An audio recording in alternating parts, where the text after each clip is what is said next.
Ini Pingpong mengadakan acara di Hidden M di kawasan Menteng ini. Bisa ceritakan sedikit apa sih yang menjadi sebuah dasar pemikiran dari Pingpong sebagai sebuah platform, dan sebenarnya Pingpong itu platform apa, didirikannya kapan, dan maintenance-nya seperti apa sih sampai detik ini gitu.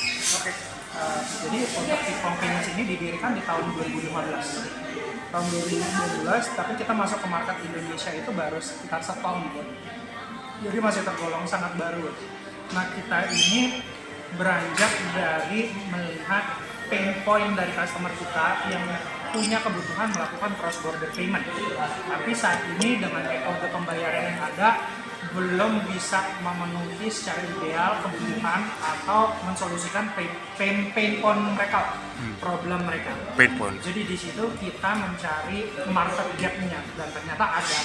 Kalau orang untuk bayar supplier payment, mereka butuh pembayaran yang aman, yang cepat, yang rate-nya juga bagus. Sama halnya dengan terima pembayaran dari luar ke dalam. Kan orang Indo banyak juga yang jualan misalnya di Amazon, di eBay gitu. Nah, mereka butuh solusi pembayaran untuk terima dana pembayaran tersebut dari luar ke dalam. Kalau boleh tahu, maaf saya potong. Kalau boleh tahu itu terkait platform itu sendiri, itu udah banyak belum sih yang pakai? Apakah memang jatuhnya khusus dari pelanggan customer biasa dalam tanda kutip B2C, atau bisa B2B juga gitu loh maksudnya? Terus kita lebih ke B2B. Jadi kita untuk melakukan transaksi itu semua harus B2B. Artinya B2B ini bisa mendaftar secara individu atau mendaftar secara perusahaan ya. B2B dalam artian transaksi yang terjadi ya nature-nya transaksional. Bukan pembayaran, misalnya saya pembayaran individu mau transfer uang ke saudara saya di luar negeri, nggak bisa dengan kita. Kita itu harus ada bukti invoice-nya dan lain. Jadi nature-nya memang transaksional, makanya dia B2B. Oh, jadi B2B-nya di situ ya? Ya. Nah, kemudian ini kan pembahasannya terkait sebagai suatu menjawab tantangan industri ya di 2024. Nah, kira-kira tantangan industri macam apa sih? Apa secara perusahaan pembahasannya, atau mungkin kepada lebih ke bagaimana ketika membuka usaha ada sebuah bagaimana menuju ke mature-nya usaha itu sendiri, karena kan kebanyakan para pengusaha, terutama pengusaha muda milenial apalagi, merasa agak sulit atau kesulitan dalam hal merangsek untuk ke pasar yang seperti disebutkan tadi gitu loh, B2B-nya gitu. Pasar global itu salah satu cara yang kita berikan adalah kita itu punya jaringan supplier yang cukup besar. Jadi bukan hanya menyediakan solusi pembayaran, tapi klien kita bisa kita ketemukan dengan supplier-supplier yang kita punya, yang sesuai dengan kriteria mereka. Kan kebanyakan supplier ini banyak produknya misalnya maklon, ya contohnya, atau mereka ngambil dari luar. Itu kita bisa bantu carikan ke mereka sehingga mereka bisa menemukan, menjual produk yang tepat buat mereka. Dari sisi investment, MOQ, door-to-door delivery, dari sisi jenis produknya, nah itu bisa menemukan sesuatu yang tepat sehingga nanti tinggal untuk pembayarannya bisa menggunakan sistem kami. Jadi kita bukan hanya melulu bicara soal client acquisition, tapi gimana kita membantu menumbuhkan bisnis tersebut. Gitu. Jadi ini bukan hanya soal profitnya aja, tapi berkontribusi di dalam industrinya itu sendiri. Berarti masuk ke komunitasnya juga? Maksudnya, gitu ya? Kita masuk komunitas ekspor-impor, e-commerce juga kita masuk komunitas di situ, dan kita cukup rutin lah posting di situ.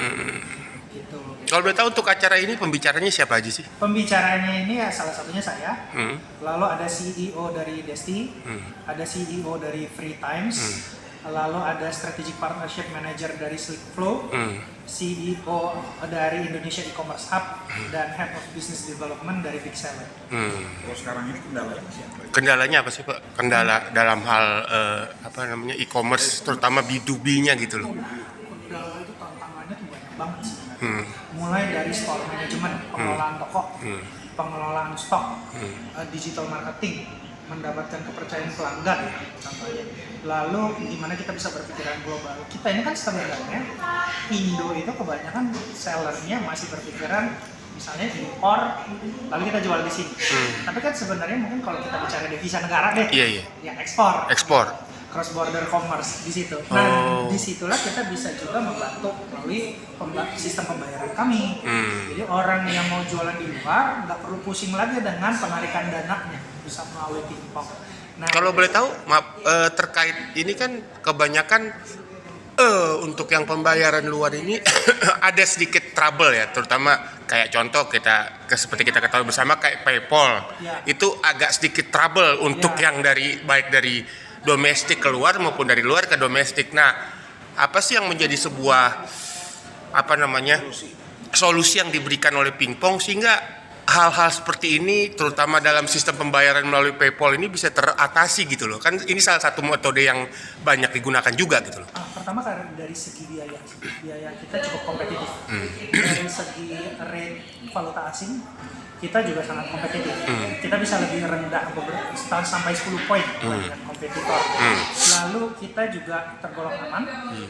User atau klien itu bisa memonitor status transaksi mereka, status pembayaran mereka lewat dashboard kami.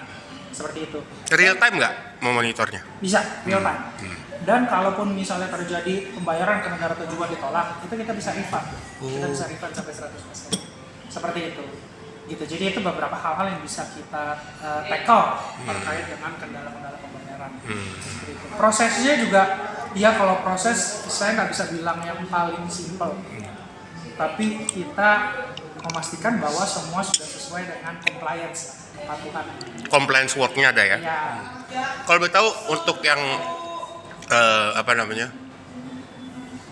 after kalau istilah di barang dan jasanya kan after sale service. Kalau ini after payment service-nya dari Pinkpong ada nggak? Maksudnya ketika kendala entah itu contact center ataupun dari sistem akan seperti contoh Bapak bilang tadi merefund misalnya 100% itu Ya. gimana?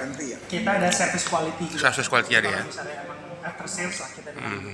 Setelah sales misalnya mereka ada yang masih mau ditanyakan atau ada yang mau di-follow ke kami, kita juga udah punya nomor hotline-nya. Waduh. Kita ada di 0877 60 2260. Gitu. Jadi itu kita bisa hubungin situ selama operational hour. Gitu. Jadi dari jam 9 sampai jam 6 sore kita pasti jam. Oke. Ini pertanyaan pamungkas ini Bang. Apa sih menjadi sebuah harapan ke depan terutama kan Indonesia masih 2045 nih. Kita Iya. tahu ekonomi bukan cuman makro dan mikro lagi, bukan cuman masalah yang tradisional dan juga yang notabene menggunakan sistem informasi teknologi kayak AI. Apa sih yang bisa Pinkpong deliver? Harapan bukan cuman harapan sih, lebih ke arah future mappingnya seperti apa untuk menyongsong Indonesia emas ini. Di market Indonesia kita pengennya sebenarnya ini kita kan udah masuk zona free trade ya. Dan tapi mungkin kalau secara e-commerce seller di sini belum menjajaki itu sepenuhnya. Nah itulah yang harapannya kita mau coba deliver. Dengan sistem Pinkpong kita mendorong e-commerce seller untuk lebih think globally, berpikir secara global. Iya. Dengan harapannya itu juga bisa berdampak juga ke negaranya kan, gitu. Karena itu kan devisa negara. ekspor seperti itu. Jadi itulah dampak yang mau kita bawa ke dalam market Indonesia. Tentunya kita juga nggak munah lah bicara client acquisition dan turnover kita. Tapi di satu sisi tentunya kita punya social impact jadinya, dan itu yang kita pengen coba kejar menuju Indonesia emas. Kalau secara internal perusahaan sendiri Bang, ada pengembangan nggak terutama dalam hal pelayanan itu tadi? Ada nggak yang Pelayanan kita terus kembali.